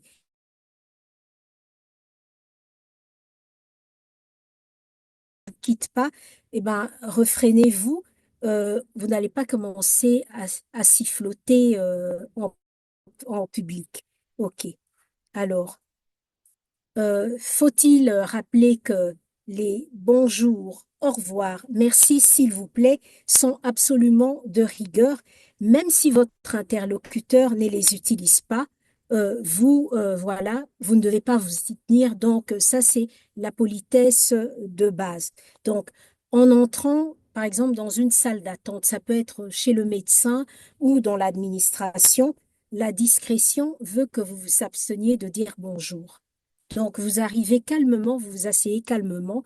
Vous n'êtes pas obligé d'arriver, oui, bonjour, ou d'aller saluer la main de tout le monde. La même chose, vous arrivez, je ne sais pas, vous arrivez à un endroit, vous trouvez des personnes déjà installées, bah, vous ne devez pas commencer à faire le tour, commencer à saluer tout le monde ou venir faire la bise à tout le monde. Allez vous installer tranquillement. À un moment donné, vous allez repérer la personne, votre hôte ou des connaissances, vous irez les parler, mais en aucun cas, vous ne faites le tour, faire la bise à tout le monde et même à des personnes que vous ne connaissez pas. Parce que la bise, ça reste quand même quelque chose de très, de très personnel et on ne fait pas la bise à tout le monde et n'importe qui. Voilà, c'était tout pour cette session. Au cours de la deuxième session, comme j'ai dit, on abordera plutôt l'étiquette d'un point de vue culturel, des différences culturelles et d'autres choses encore.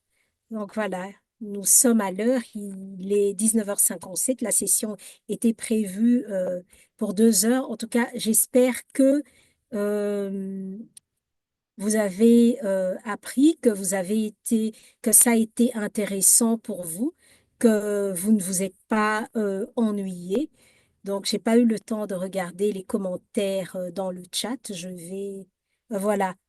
Comment nous contacter via email et également sur LinkedIn. Donc, l'adresse email ci-dessous et dessus et sur LinkedIn. Voilà, merci de votre attention.